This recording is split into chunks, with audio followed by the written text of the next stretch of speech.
Welcome, everyone. I'd like to say good afternoon, or good morning, or good evening, depending on your location in the world. I am Eve Fabros, Online Marketing Manager for Brad Sugar's Profit Masters. We have people attending from all over the world for today's webinar entitled Customer Service. By focusing on customer service, your company can meet the needs and expectations of your customers and clients while creating an outstanding environment for them to do business with you. Brad will show you several strategies today for setting up a world-class customer service system that will work in any business. Now, without further delay, I'd like to pass you on to our host and the world's #1 business coach, Brad Sugars. Well, hi everybody, and it's good afternoon from here in Las Vegas. I'm assuming good morning for many of you as well, or good evening for some on the European side. As I start looking through the attendees list, it's obvious that we cover most of the globe here today. Asia is well represented, including Americas, South and North Americas. But also a few up in the European areas, so it must be quite late in the evening there for you guys. Customer service, raving fan customer service. Now, customer service is one of those interesting subjects that when I chat with people about it, I get the feeling that most people think it's just an intangible, that it doesn't actually, how do you actually make it a tangible? How do you make it so that it's actually profit-based, not just, nice things to do type thing? That's, I guess, one of the big aspects of what we're going to look at today is how do you actually use customer service to be more than just niceness to customers? How do you use customer service to not be the complaints department? And that's always an interesting one, where when you talk to people about their customer service department, it's actually their complaints section. So it's not what we're looking for today. What we're looking for today is how to turn profitable customer service on and how we do that. So I have a 7-step ladder that actually takes us through doing that, building real loyalty in customers, because the main reason for great service is to build loyalty. The main reason for great service is to build a relationship with people so that they want to come back, so that they want to buy from you more often. If we build customer service that its only job is to, be nice to customers and to satisfy people, that doesn't end up building the business, and it defeats the entire purpose of what customer service is all about.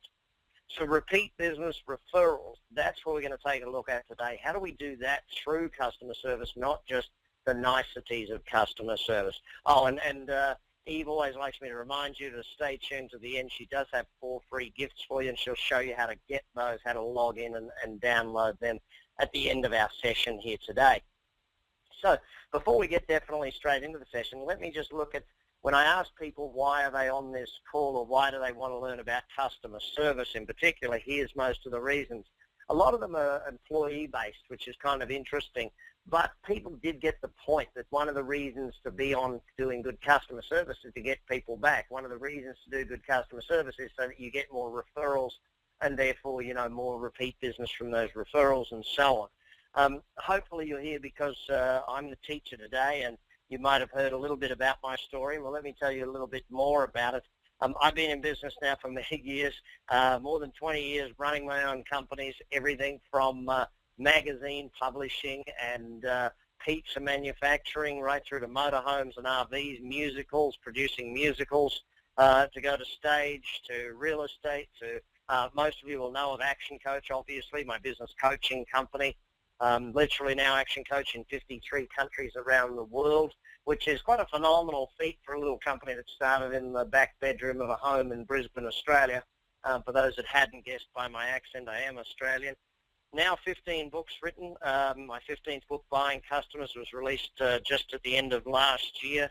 Phenomenal results with that one, going to amazing sales numbers in the first 6 months, which we're very, very excited about. And of course, the reason it gets so many sales is because it gets people results, helps them make money. So a little bit about that, in doing business seminars over these years, one of the biggest reasons I love this stuff is I get to see people succeed.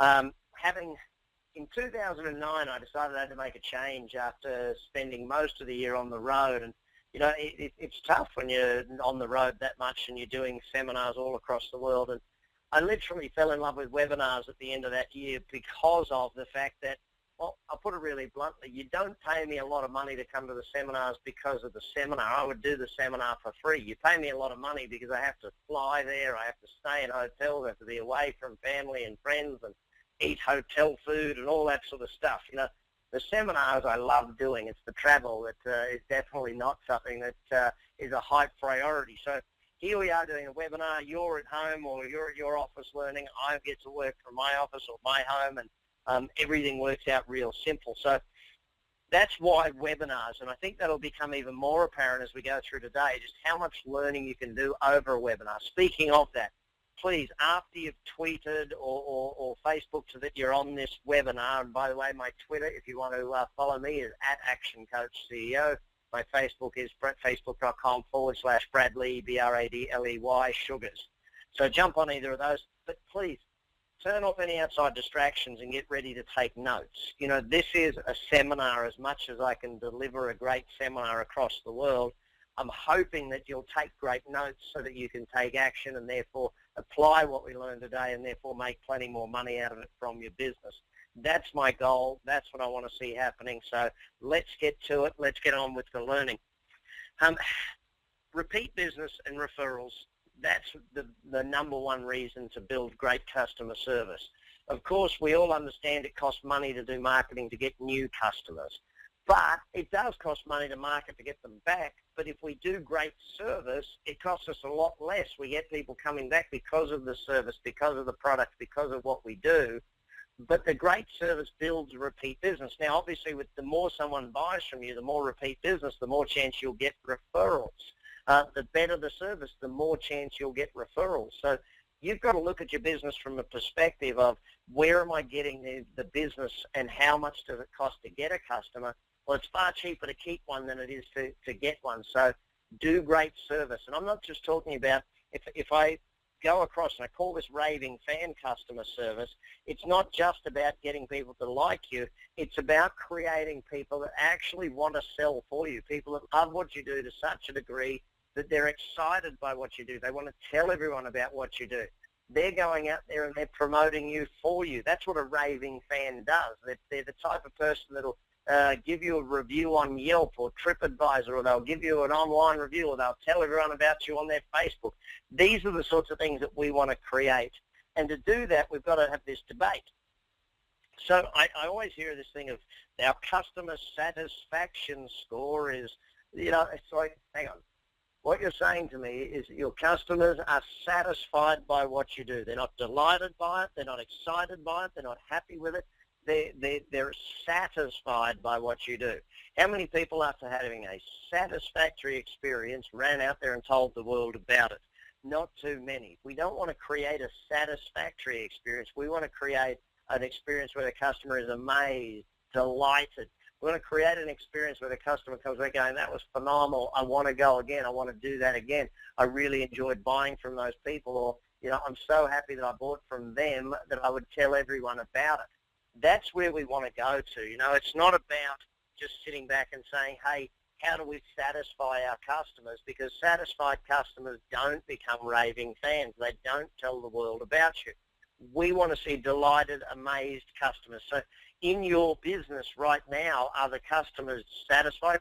And by the way, there is the level below that, obviously, is dissatisfied customers. And you know the results in that one, for every one you hear of that's dissatisfied, 9 were dissatisfied that didn't tell you about it. Now, I'm not sure if those statistics still hold up or if they're still true or even if they were true. But I know from my own experience that if I'm not happy with a scenario in a business, I rarely complain. I'll just go and not do business with them again. And I'm pretty sure a lot of people are the same. So it's a matter of saying, how do we get them not just satisfied, but how do we get them delighted? And that's what we're going to look at today, so we can create more repeat business, so we can create more referrals into our business. So to put it bluntly, customers want satisfaction. They want the basics. Absolutely. They expect the basics. They expect you to do those things. But when they talk about you, when they come back, when they get excited is when they get more than they're expected. And let's take a look at how that actually is panned out in the world today. Standards keep rising. You know, there was a day when if you checked into a hotel and the hotel had Wi-Fi, you were like, wow, this hotel has Wi-Fi. Then there was a day when you checked into the hotel and they gave it to you for free. You were like, wow, they have Wi-Fi and they're giving it away for free. That's phenomenal.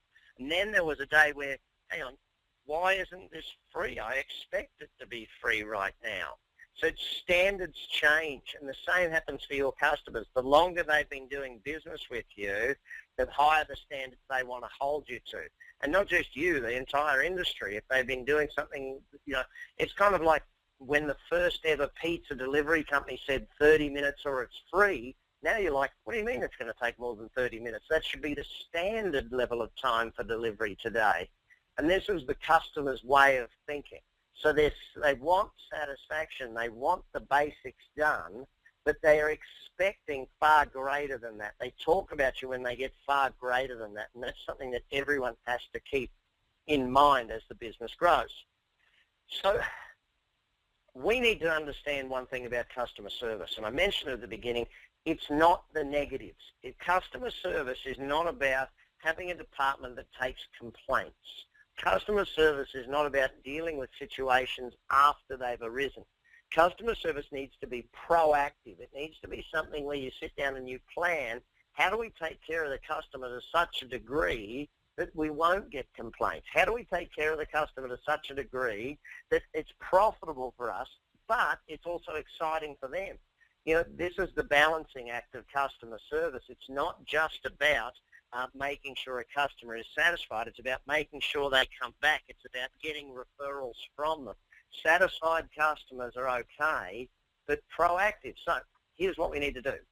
First thing you need to do is work out, where are we getting complaints? What are the areas that we're getting complaints about? And if you can work out the areas where you're getting complaints, and then sit down and say, okay, if we're getting complaints about A, B, and C, how do we get proactive and put systems in place or put training in place or put something in place that means we're not going to get those complaints anymore? How do we actually build our business to such a degree that the customer is delighted at those points in time? If you are getting complaints, you need to be aware of the fact that that is an amazing opportunity for you to grow. If you're getting complaints, you need to grow from it. Every one of us can. But we've got to take a focus on being proactive and doing the things that will stop that stuff happening. Now, some people say, but Brad, you know, my staff, this and that. Look, training is a major part of this. And at the end of today, I'm going to teach you how you can train your staff and literally do it for almost no money.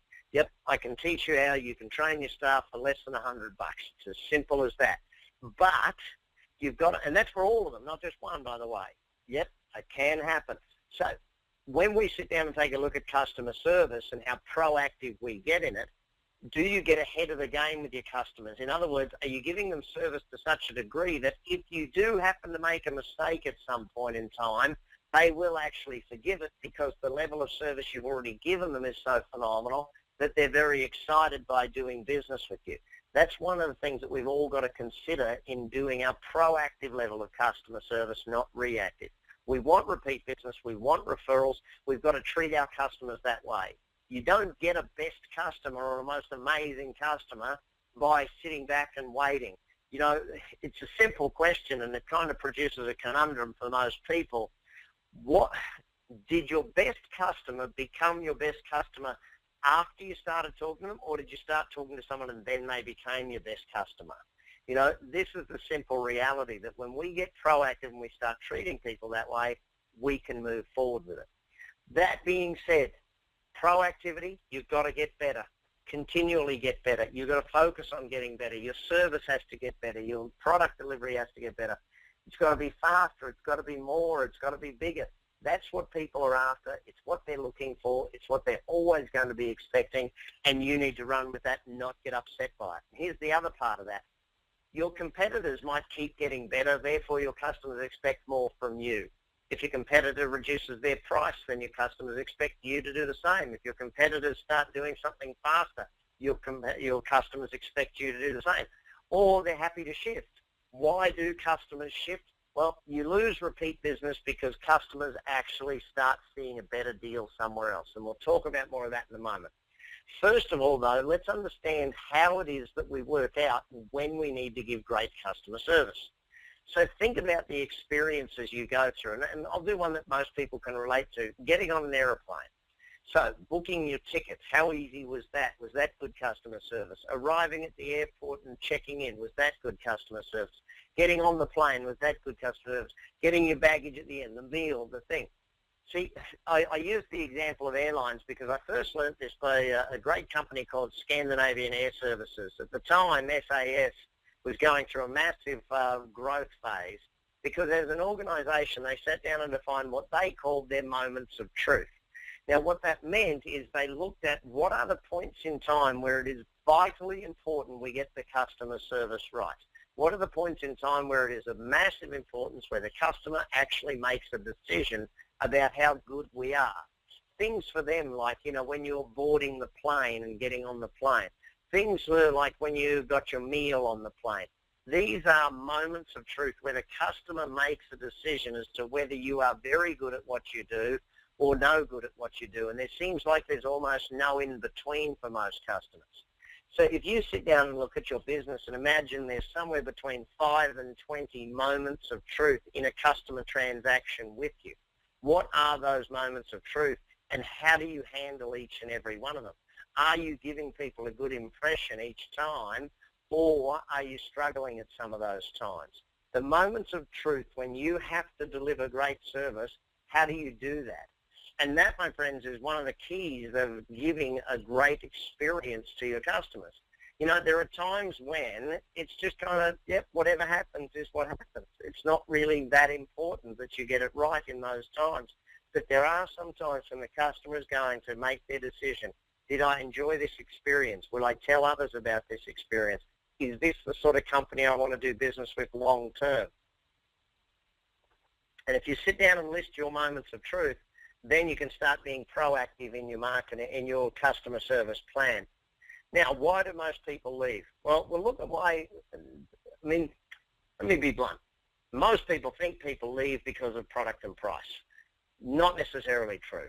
Most of the surveys I've ever seen show you that almost 7 out of 10 people leave because they perceive you don't care. It's called perceived indifference. Yes, it's a basic perception that, well, they didn't return a phone call, so I mustn't be an important customer. Well, they sat me at the wrong thing. They told me something, and then they did that. I mustn't be an important customer.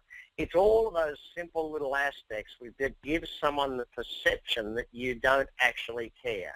If people believe you care, they will stay. If people don't believe you care, they will leave. The studies have shown it that when you sit down and look at it, 5% of people start buying from a friend who went into that business. Yep, a few people move away or literally go away forever. A few percent, 9% gets oversold, so you get outsold. A good salesperson from a competitor will come in and take them away. 14% of the time, it's because they get a better price from someone else or a better product at the same price from someone else. But the most of the time is because they perceive you don't care. So if you sit down right now and look at your business, how is it that you're showing your customers that you care? How is it that they're actually finding out? Are you sending them a thank you card after they make a purchase from you that says, hey, thanks so much, we really appreciate it? What are you doing to say that you care with those people? Not just giving them good service, but actually showing them that you care, that they made a decision to buy from you. How are you doing? I'll give you 2 examples. So one particular business that we did business with for many, many years, they were in the business of producing our CD sets back when we did CDs, and even tape sets back when we did audio cassettes. And every time we got an order from them, they would send us in every order there would be candy, there'd be lollies in there, and we'd be sitting there going, I wonder what we're getting this time. Is it chocolates? Is it, and so it was a simple thing, and they wrote a simple note saying, thanks so much for being a customer, we really appreciate it. Here's just a sign of our appreciation of you being a great customer of ours. It showed they communicated the message. You knew that they cared each and every time. Another example, I went to a particular restaurant that became one of my favorite restaurants right here in Las Vegas. The first time I went there, I got a letter from them. It wasn't a form letter. It wasn't a printed letter. It was a handwritten note on a nice card in a beautiful envelope with a handwritten address on there That's it. Dear Mr. Sugars, thanks so much for coming into our restaurant. We really appreciate you coming by, and I really enjoyed taking care of you and your family. Love to see you back again soon. Your waiter, Phil. Now, you think about that. A waiter writing a thank you card to a customer. Does that show that they care? Of course it shows they care. And if you're not showing your customers that you care, that they're doing business with you, they perceive, that's right, it's not about reality, it's not about anything, it's about their perception. You might care, but if they don't perceive you care, of course they're not going to understand it in that way. So get them coming back, make sure they know that you care. So then we've got to understand these three levels. And it's a very simple one. But this formula is simple. Consistency and easy to buy first, then worry about the wow factor. If you've got real consistency and you make it easy for people to buy, then you can worry about doing all those wow customer service things. Let me give you two examples. I had an accountant one time who was a genius at taking you to lunch or dinner or sending you football tickets or a golf day. But his team kept messing up our accounting. The accounting kept going wrong. So there was no consistency in the service. And what happens? You have to leave them, even though they're great at doing all of that wow stuff. If they can't get the basics right, why would I go back to them? Next one on consistency. You know, McDonald's doesn't try to wow people with their customer service, but they try to be consistent. They consistently aim at delivering the same product the same way across the world, and that consistency allows you to feel like you're getting good customer service. It doesn't have to be a wow. It just has to be consistency at the basis of good customer service.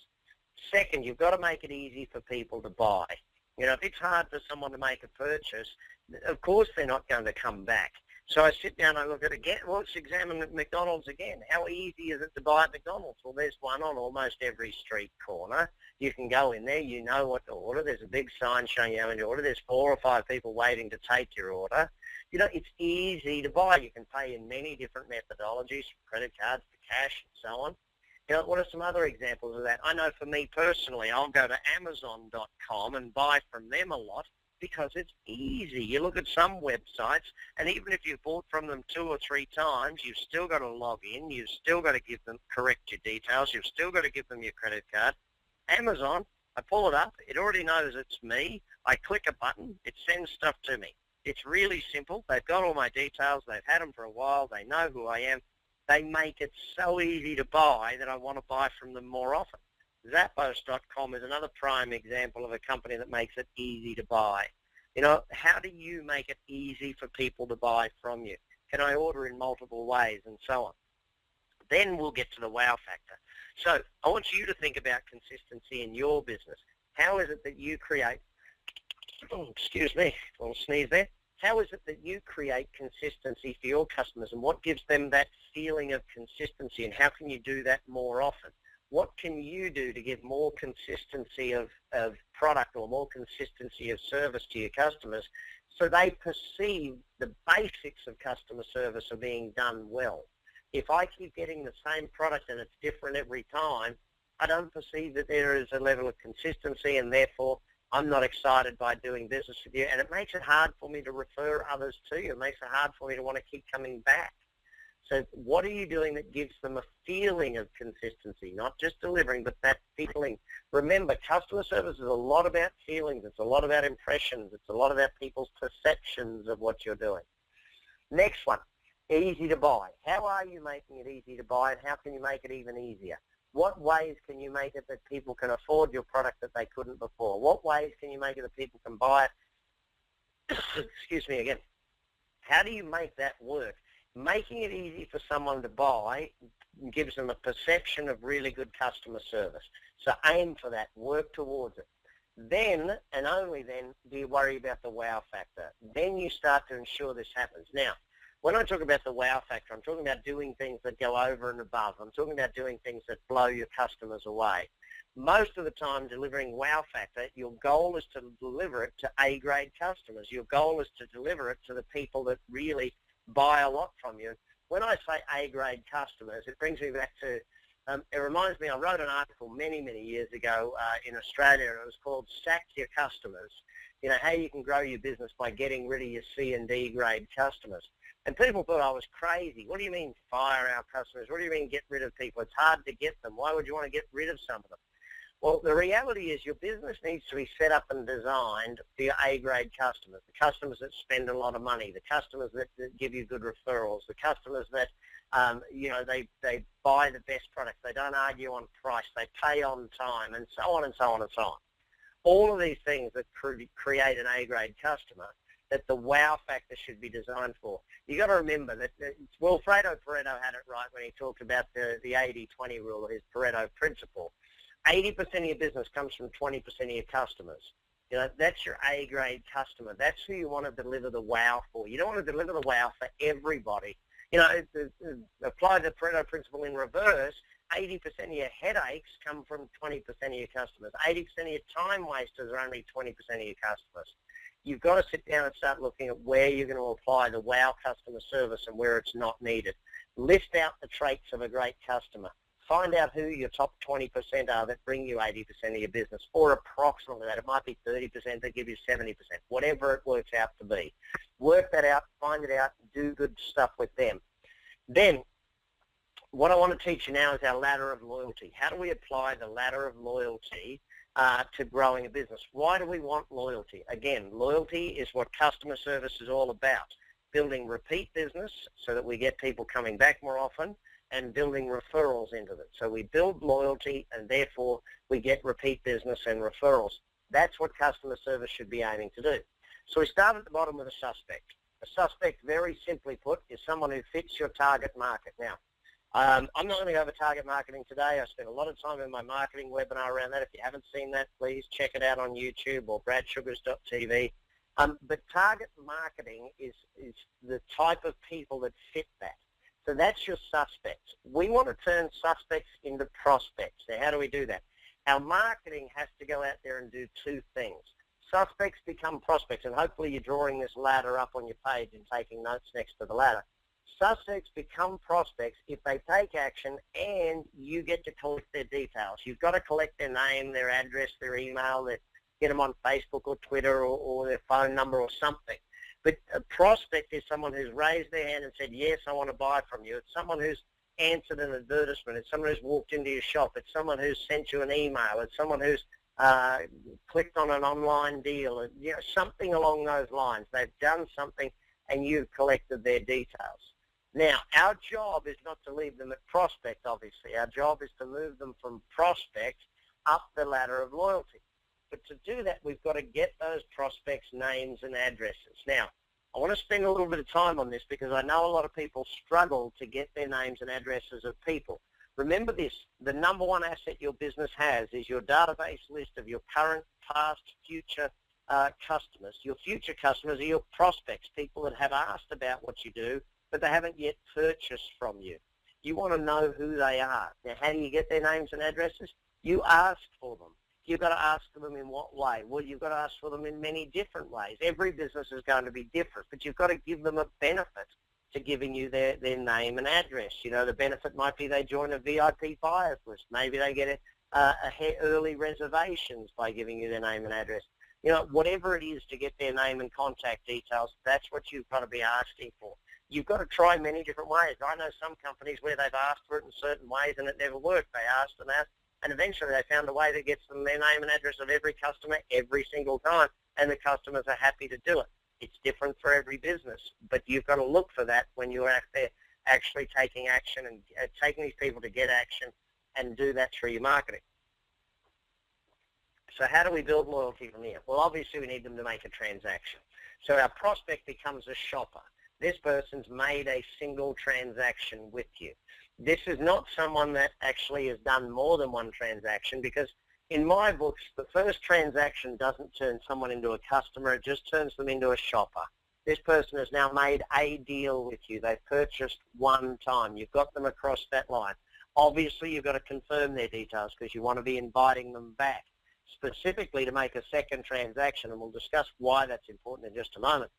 But once they've made the purchase and you confirm who they are and what are their details, and you probably try and collect a lot more details as well, add things like birthdays, add things like, all of their addresses, get them onto your Facebook or your Twitter or your Instagram or whatever it is that you're using. But you want to confirm their details and add as many details as you can, because obviously the more you know about them, the easier it is to get them to actually make future purchases with you. So we make a purchase, we confirm their details. Then we've got to move them up the ladder to that of being a customer. Now, this area here, gang, is one of the most important ones. That second transaction to a customer is one of the most important transactions you will ever have. Now, let's spend a little bit of time and understand why this is important. So let's say it's a restaurant. You went there one time. The first time you went to the restaurant, you've been there once, you kind of find out where the bathrooms are, you kind of find out what's on the menu, you kind of find out what's to order, and you have an experience, good, bad, indifferent. Now, assuming you had a pretty good experience, the second time you go back there, now you feel more comfortable. Now you already know where the bathrooms are. You kind of know what you're going to order. You've tried some things. You can recommend stuff. You might even have brought someone there with you.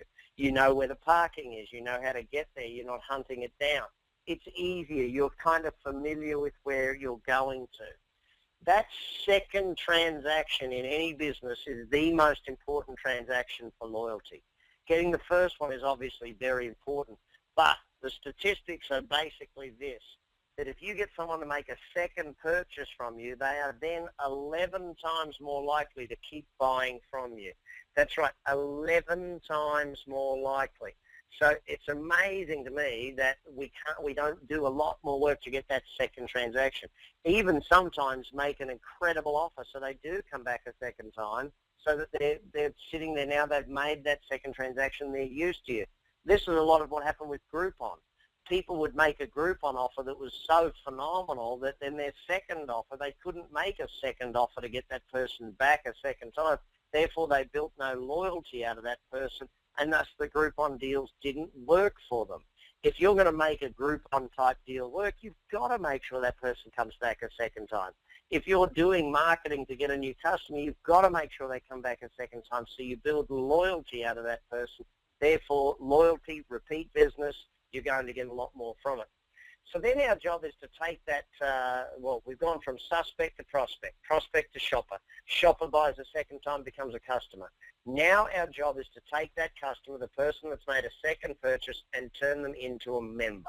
Now our job is to make sure that they want to come back a long time.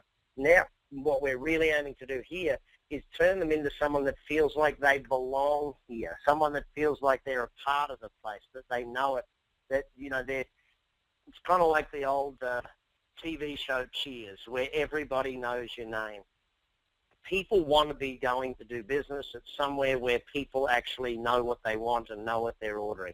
People want to do business with someone where they feel like they're a part of the business, where they feel like they belong. So think of all of the places where you've joined, where you've received a member's kit. What are the places where you've done that? Maybe a golf club, maybe a gymnasium where you joined and they gave you the member's kit. Well, what did the member's kit have? Maybe it had a hat in there. Maybe it had a brochure telling you about all of the rest of the services or products that they sell. Maybe it had a bio about the key team members that you're going to have to deal with. Maybe it had a keychain or a member's card. Maybe it has a members only bonus. Maybe there's a bag tag or something along those lines. Things that make you breed loyalty to that business, that breed a membership feeling, so you feel like I belong there. We don't want them as members, but we want them as long-term customers. And the best descriptor I can give you is that of a membership base, where those people are so excited to do business with you that they carry the card type thing. Now, we move them from customer up to member. By the way, one of the key things, if I just go back 1 second, one of the key things in that membership kit is making sure they have enough information to know everything that you sell. One of the keys to getting good repeat business is that your customer knows about all of the products, all of the programs, all of the services that you offer. That members kit has to help them understand that very well. And remember this, we're not just giving out members kits for the sake of it. We're doing this to breed loyalty. So make sure it's a really good marketing piece. Make sure it has a reason for them to come back. I would also include 2 referral cards in my members kit. So there's a couple of cards that ask people to give referrals that they can put their name on, so they get a bonus when the person gives referrals. Okay, now let's move on. Suspects become a prospect. Prospects made a purchase. Second purchase is made, they become a customer. Then we give them a members kit. We build a feeling of belonging. Then we want to turn them into an advocate. That feeling of belonging at membership is phenomenal, where they're on our Facebook, they're on our Twitter, they know who we are, they feel like they belong there. Then what we need to do is the next level, where we need to turn them into an advocate. This is the person that not only do they feel like they belong, but they're willing to tell other people that they should come to. They're willing to tell others, refer you to other people. And this is a really interesting point, that when you sit down and start talking about advocates, what is an advocate worth to your business? And do you even know who they are? Because this is I struggle with this with a lot of business owners. I ask them, well, who are the people that give you the most referrals? Who are the people that build referrals for you again and again and again? Who are those people? And when you sit down and start taking a look at it, most businesses don't know. If you don't know who are the 20 or the 50 or the 100 people that are giving you the most referrals, you better start finding out who that is quick smart, because the people that give you referrals are worth so much more than just a normal customer. They've become advocates. You want your advocates to make sure that they are well cared for. You want to take care of them very well. If you don't know how to do that, my book, Instant Referrals, you can jump on Amazon. It's right there online. Jump on bradsugars.com. It has the links. Just read Instant Referrals. That goes through more than 20 strategies for building a referral-based business. Now, why do I say that? Because the advocate is an amazing part of customer service. This is someone that you've done business with for a little while. This is someone who feels like they belong, and they're willing to tell everyone in the world about you. These people are very excited about your business, and, very simply put, why wouldn't they be? Here's a person that sits down and says, okay, my friend wants to go to a new car wash. I'll tell them about the one I go to because I'm an advocate of that car wash. How do we get them there? Once they have a feeling of belonging, then we need to actually ask them to do referrals. The first referral is going to be the hardest. Why? Because they haven't thought of doing it before. They haven't recommended you before. So here's 4 key things you've got to understand about that. Number 1, you've got to ask them for referrals. You have to ask. I've already mentioned it, and I'll keep harping on that point. Number 2, you've got to make it easy when you ask them. So do you give them some cards that help them refer people to you? Do you make an offer that they can tell their friends about that allows them to refer people to you? What are you doing to make it easy for that person to send you a referral? If you're not making it easy, why would they do a referral for you? Next point, you've not only got to make it easy, you've got to take good care of the person that's referred to you. So if a friend referred a friend, you need to take care of them. So, for instance, a friend of mine's restaurant, when you go in there, if you were a referral, so if I'd referred you in there, you get given a card that says, hey, I'm a referral of Brad Sugars, he's my friend, and I've only got those referral cards because I'm already a good customer of that business. So they give me the referral card, I come in with it, hey presto, that person gets a free dessert, and they're told, and it's a beautiful dessert, it's very well presented, they're told, look, because you're a friend of Brad's, he's referred you to us, we think you'll become a great customer here, we really want to take good care of you, but also we give you this gift because you're Brad's friend and he's our great customer. Now, what do you think that's worth in future business to that business, that simple free dessert? How much referrals? But not only that, they're going to call me up and say, hey, Brad, it was great. We got a free dessert because we're your friend. How much more confident am I to refer more people there? And 4th point on that one, you've got to thank the person that sent you the referral. I remember when we had a beauty salon, we would give every referral. So if you sent us a referral, if you told one of your friends about us, we would send you a bottle of French champagne in the post. It would be sent to you. It would arrive with a beautiful card, and it would say to you, hey, thanks so much for referring your friend. We really appreciate referrals. We'd love for you to send more our way. Here's a few more referral cards. And yes, we've got more champagne in the fridge if you send more friends our way. What are you doing to do that? advocates are such a great asset to your business. You've got to take the time and energy, though, to build them. You've got to build relationships. That is the number one key to advocates. Yes, they become members, but when they become advocates is when you build a relationship for that person. How are you building relationships? How are you getting to know them? How are they getting to know you?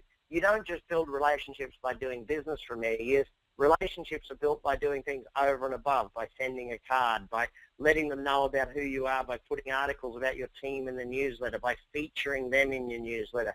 You know, building relationships is what turns people from a member to an advocate. So get your team good at building relationships. You get good at doing it. That's how you do it. Finally, we want to take our suspects to prospects, to shoppers, to customers, to members, to advocates. And finally, we want to turn them into raving fans. You know, these are the people that not only, you know, Apple has raving fans. Harley Davidson has raving fans. How many people have tattoos on themselves of your brand versus Harley Davidson? You know, this is what we're looking at this level here. The raving fan is not just going to buy from you, but they're going to sell other people on buying from you. They're going to make other people make a purchase from you just because they love what you do so much. I know for us at Action Coach, some of our best customers are the ones that bring us the most new customers because they tell people about us all the time. It's like, oh yeah, you've got to go and do business with them. It's not, gee, oh, maybe you should chat with them. No, you have to go and talk to these people. These are raving fans. That's the level you want to get them to. So how do you get raving fans? Raving fans not only need the membership, not only do they feel like they belong, not only do they need relationship. Relationship turns them into an advocate, not yet a raving fan. What have you got to do to turn someone into a raving fan over and above building a relationship, over and above allowing them to feel like they belong? You've got to go out of your way for that customer. You've got to have done something where you went out of your way, where you under-promised and over-delivered, where you gave them something more than they expected. And whether that's an experience, a feeling, an actual delivery of something, whatever it is, it's something you did that's more than they expected. You went out of your way to turn that person, to help them out, to make them feel special, to make them get whatever it is you got overnight instead of in a week. That's what turns someone into a raving fan. Doing it consistently, delivering good service, taking care of their friends when they referred them to you. That's what turns people into a raving fan. Remember, raving fans is all about emotion. If you do something that breeds emotion, you'll turn people into raving fans. Now, emotion on the negative side turns them into the exact opposite of a raving fan. So we've got to do it on a positive side. Make sure we invest in that person, put money or put time, energy, and effort into their emotional bank account so they love what you do and love how you do it. You know, when we sit down and start thinking about it, the level with which people will pay you over and above a normal price for service. See, if you're competing on price, it's because you're not giving amazing service. And you say, well, we give good service. I didn't say good, I said amazing. You've got to give service that delights people, that gets them so excited about what you do. That's where we get the extra money. That's where we go the extra mile. That's why we get the big dollars for doing the great service with customers. So one question is, how do you put all this in place? But first, can I put all this in place? Can I really get customers that turn into raving fans? Can I really have customers that brag about me and tell the world about me? Absolutely you can. I put up a photo here of young Nick Vujicic down there on the surfboard, and Bethany Hamilton. Well, Bethany's one of my daughter's favourite people in the world. After that movie, The Soul Surfer, showing her trials and tribulations and how amazing she's been. Young Nick, he's a guy with all the reasons in the world to not be successful, yet he's out there killing it, doing amazing things, motivating and educating people. You know, they can do it, so can you. When you sit down and start thinking about all of the reasons we came on this call, to get the best, to get the repeat business, to get the referrals, to learn everything you needed to learn, absolutely you can do that stuff. You can have customers at the heart of your business. You can do this. However, you've got to work on how you're going to implement it. Implementation is one of the keys.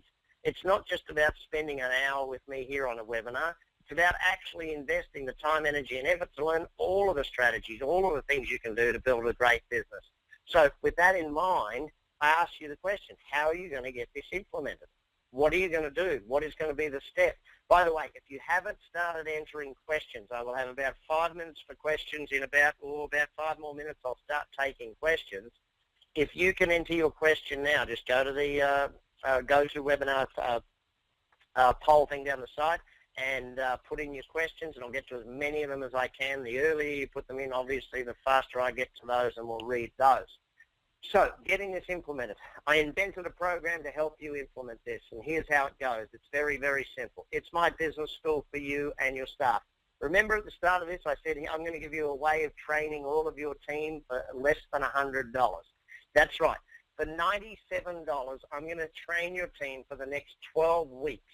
Every day, you're going to play a video with your team, and you're going to train them for 12 weeks. See, getting great customer service isn't just about getting people, getting an idea of it. You've got to train your people to do it. You've got to train them. They've got to want to do it. They've got to be excited about customer service. This program here, it's all up. If you added up the value of every one of those videos, and I charged them out, it's almost $2,000, but we won't charge you $1,000, not $500. It's $97. Now, if you want to know where to do this, all you've got to do is go to your chat window on the GoToWebinar system. You will see in there a link. I'm going to get Eve to put that up. It's bradsugarsprofitmasters.com webinar offer. When you go to it, let me show you what it will look like for you. Here's what it'll look like for you. It's a very simple page. There's 3 levels of membership. You can read all about Profit Masters, but the 3 levels of membership that are in here, it's phenomenal. You can go in and take a look at all of the different things that we have in there. There's so much content that it's not funny. You know, every single business person that I show this to is sitting there going, wow, this stuff is phenomenal. Here's our 3 levels of membership. You can start now at our basics level, which is for training your employees.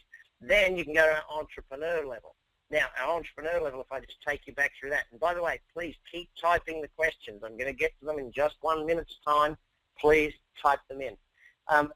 Also, our business entrepreneur level, I'm going to do, this is your business school. This is you as the owner of the business. I'm going to take you through 11 separate sessions. Each one of them is an hour long. I'm going to give you homework at each one of them. So you've got 12 weeks of training for your staff, 11 weeks of training for you. Yes, you're going to go through the other training with your staff. Think about this. How much is it going to be worth to you to learn the marketing stuff? How much will the sales stuff learn? If you just get one more sale by learning this, how much will it be worth to you? All of this stuff here, I'm going to teach you your business school. Now, business school is usually $20,000, $30,000, $40,000 to go to business school. Because it's online, because I don't have to travel, because you can do it at your desk, it's not going to cost you that much. What's it worth to you to learn how to be a great leader, to recruit the best employees, to develop systems in your company? Very simply put, it's worth a whole bunch of money. You know what it's worth. You've got to learn this stuff, though. You're not going to get there without learning it. So, literally all the training for your staff and all the training for you, add them both together. It's not $1,000 or $2,000. It's $397. That's right, $397. That's your training, all of your employees' training. It's 11 or 12 weeks. And guess what? The good business owners, and we have thousands of them on this program, they repeat this every 12 weeks with their staff. Absolutely, you're allowed to use the 11 ones that are training for you with your staff. The sales people can watch the sales one. The marketing people can watch the marketing one. Your management team can watch the leadership and management one. Before I go to your questions, I'm going to just tell you my guarantee, though. My guarantee is simple. You have no risk with taking this offer up. All you got to do, jump online, make a purchase. If you don't love it, if you go through all of the 11 webinars and you tell me, Brad, I'm not in love with this, I don't think I've got my money's worth, excellent. I will give you your money back, plus you get to keep everything. That's right, you get to keep it and your money back. It's a 200% guarantee. I couldn't be more blatant than that. You know, simply put, if you put it on a credit card, you don't love it, you get us, call us back, we cancel your credit card bill. Before you even get the bill, you've got no risk. It's as simple as that. One last point before your questions. Hopefully you type it in. I don't have a lot of questions here, gang, so I want some more typed in. My Total Entrepreneurs Business School. If you want to go one step further, and that is you want to learn about wealth creation, you want to learn how to buy, build companies, you want to learn about how to build real wealth through your business and multiply the profitability of your company, my Total Entrepreneurs Business School is here. It's the one for you. Go and check it out. It's very powerful. There is so much information in this. I literally have my entire Entrepreneurs training course, my Sales Rich training course. The Entrepreneurs is $10,000. Sales Rich is $5,000 to attend. My Business Rich is $2,000 to attend. All of that information's in there. It's online for you to watch anytime you want. You can go back and repeat view it. You can see it as many times. You can play the different segments to your staff. Then I've got all my audio programs, 83 separate marketing strategies taught to you. All of that stuff is in there. More than $2,000 value. In the next 7 minutes only, if you make the decision, we've got 7 minutes before we need to make this decision. If you sit down and say, okay, I'm going to join you, all of my marketing stuff, all of my ebooks and white papers, which literally I'm talking thousands of dollars of value of what I've sold these for. All of the growth strategies that I use with my one-to-one coaching clients, all of the documents and tools that I show them, they're yours, they're included. All of the mentors that I meet and I interview every month. In fact, I've just added a whole bunch of new ones into that. What's it worth to have Jeff Gitomer on sales, to have Brian Tracy on success, Jack Canfield on success, Harv Eker on the millionaire mindset? All of that stuff there, it's $25,000 value. It's not 20 grand. It's not 10 grand like a normal business school. $990. Again, you get your staff training, your training, and entrepreneurial and wealth training, all included, all online, anytime you want to do it. If you're real quick, I'm going to throw in a coaching session with one of my coaches, live, one-on-one, $375 value. It's yours, free, just for joining my high-level entrepreneurs program. So, time to get to your questions. Here's everything that's in that. Go to bradsugarsprofitmasters.com/webinar offer. You can get to it. Now it's time for your questions. Hopefully you've typed in a bunch of real good ones. All right. Okay, Brad, I've got a whole bunch of people. I want to train them in customer service. The challenge is, how do I motivate them to be better at customer service? Well, there's two ways of motivating employees: hire motivated employees or fire unmotivated employees. You've got to hire people who are motivated by good customer service. You've got to hire people who are actually wanting to do that. Now, if you've hired people that aren't motivated by that, how do you turn them into motivated by it? Training is one thing. Education is another.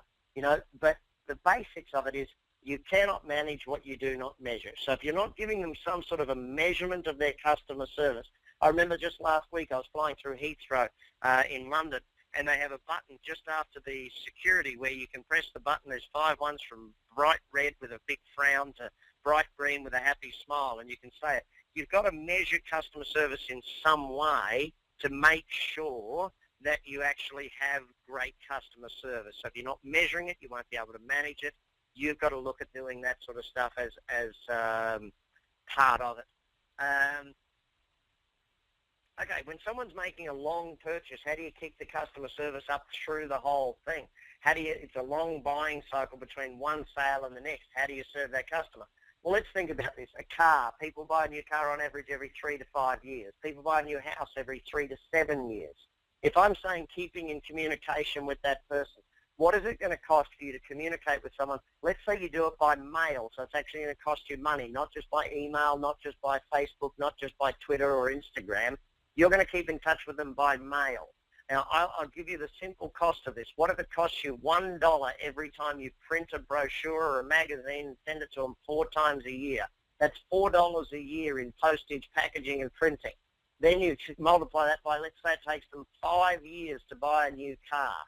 5 years times $4 a year, $20. Let's be honest, that's far better than running the silly ads that a lot of car companies run out there.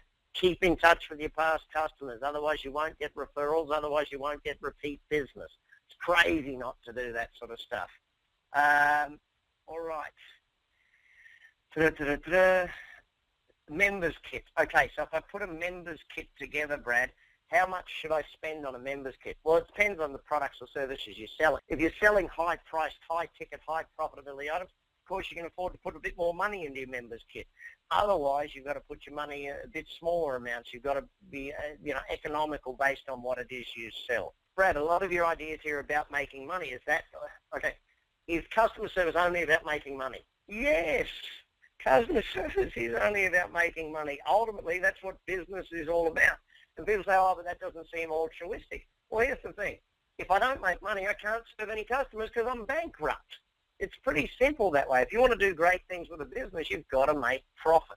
So your customer service should be aimed at your better customers, your A-grade customers, your B-grade customers.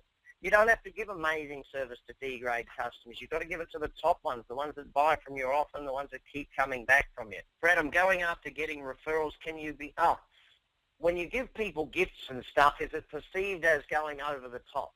No, it's not. Not if the gift is in line with what it is you're doing. If the gift is in line, it doesn't have to all be given at once. It can be a step-by-step process. It can be about building relationship with someone. You know, I've never yet met someone that was upset when I bought them a free drink when I first met them. You know, it's not about it's not about whether it's sucking, it's how it's positioned, sort of thing. Are you positioning these gifts as a suck-up, or are you positioning the gifts as a great way of doing it? Brad, we've had some long-term clients who have recently left our business. How do we get them to come back again? Well, John, very simply put, you've shown them perceived indifference. You know, these people, they were treated better by another company that was wooing them. See, if you've had someone long-term, you've got to actually woo that person still. It's like a relationship. You can't stop having dates with your wife just because you've been married 5, 10, 20 years. You've still got to woo them. You've still got to buy them flowers. You've still got to show them that they're special, because otherwise another business will go chasing your customers. You've got to do that. So another business has shown them that they're super special. You've got to show them that you want them back just as much. How are you going to do that? How are you going to communicate that? Start thinking about it. What do they really want? What was important to them? What information did you gather about them? Gathering information about your clients allows you to keep them very, very important.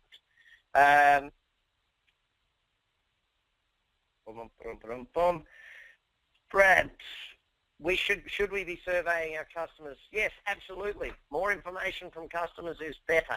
Surveys of customers, though, sometimes just get boring, and therefore customers don't want to do it. Change your surveys. Don't just do the... I mean, it's crazy. You all had your car serviced. You've got the survey call that, oh, you know, what was the service like? Did they do this? And it's just crazy. Ask about some fun things. Ask about things that they don't think of. Actually do that sort of stuff. All right, next one. Brad, we bought a business and it's had a negative reputation. How do we turn the reputation around? You know, you've got to sit down and start saying, all right, we've actually got to tell people that it's under new management. Did you get a database with it? Tell them that it's a new business. Tell them that there's new management. Put a big sign up out the front that says under new management, that sort of thing. Get people excited about the fact. But don't just put the banner up. Paint the entire building so that they know it's different. Do stuff that's different. You ever watch some of those TV shows where they change the business overnight, that Restaurant Impossible or Restaurant Rescue or whatever? You've got to do stuff like that so people know that it's different. They can't just have heard that it's different. They've actually got to know that you're doing something different. They've got to see that it's different. So, you know, that's what it's like. So, back to it, gang. If you want to join us, please jump on Brad Sugar's Profit Masters /webinar offer. Get your staff on our $97 training program. Get yourself on our $397 training program. That's the very least. If you want to get on the big program and get to meet with one of my coaches for free, jump on it. We give you a money-back guarantee. We give you not only your money-back guarantee, but we give you a guarantee that you'll get to keep the stuff and get your money back. We know most people are honest. We don't worry about it. Get on there, enjoy it, have fun with us. Eve, I know you've got some gifts for everyone. I'll hand it back to you. Great. Thank you, Brad, for these great strategies on customer service. This is Eve Fabros, and I want to thank you for attending today's webinar. We hope you learned some brand new strategies from Brad that you can start implementing in your business today. For everyone who has attended today's webinar, Brad wants to give you 4 free gifts. And to do this, I have posted a link into your chat window. If you click on that link, it ends in free webinar gifts. Let me go ahead and show you. All right. So by clicking on that link, you will get to this thank you for attending Brad's live online webinar. You'll go ahead and you'll want to scroll down and click on the Get Access link that's there at the bottom. Let me go ahead and click on it. All you have to do is put your name and your email address in there. And when you click Sign Up Now, what it will do is it will create an account for you in Brad Sugar's Profit Masters. And we do have a live online webinar gifts area right here. And when you click on that gift box, it will take you to this section where you can access your 4 free gifts. One is a free business health check where you'll get information, fill out a survey on what areas of your business. Brad talked about the Business Basics membership, When you click on this link, you'll actually get the first 10 days of Business Basics. Week 1 has 7 videos, and Week 2 has the remaining 3. And then you'll also get 3 of the most popular ebooks. So go ahead and log in. For those of you who seem to be getting an error, that would mean that you already have a login created. So instead, go back to this page that I put in your chat window, and you'll want to click here. Click on the click here to reset your password. When you click there, all you're going to do is type in your email address. And when you hit reset my password, you will get an email sent to you from Profit Masters, and it will contain a link that you can use to then reset your password so you can get right into the system and get those free gifts. But what I want to do is talk about, again, the Profit Masters webinar offers that we have given to you. And let me go ahead and post that as well into the chat window. Again, it would be bradsugarsprofitmasters.com/webinar offer. And again, this will take you out to our page that has the 3 memberships for you. And you can actually start with the Business Basics, and when you're ready, you can upgrade up to Entrepreneur, which then adds on the 11 Days of Entrepreneur webinar series. Or you can then upgrade to the $997 Billionaire in Training, and it shows you on this comparison chart all the additional videos and training webinars that Brad has recorded, that he's actually gone out and done live series on. You'll get some audios as well, lots of ebooks, 10 ebooks from the Action Coach ebook series, 21 ebooks from his Instant Brad Sugar series, white papers and other supporting business docs. You really get a ton more training from the Billionaire in Training, so that's actually where you want to eventually get to. And again, know that any membership you purchase is 100% guaranteed. If you don't find that your Profit Masters membership to be an invaluable investment to you and your business, then just request a refund from us. Just email, and we will get that money back to your credit card. Thank you again for your attendance, and make it a great day, everyone.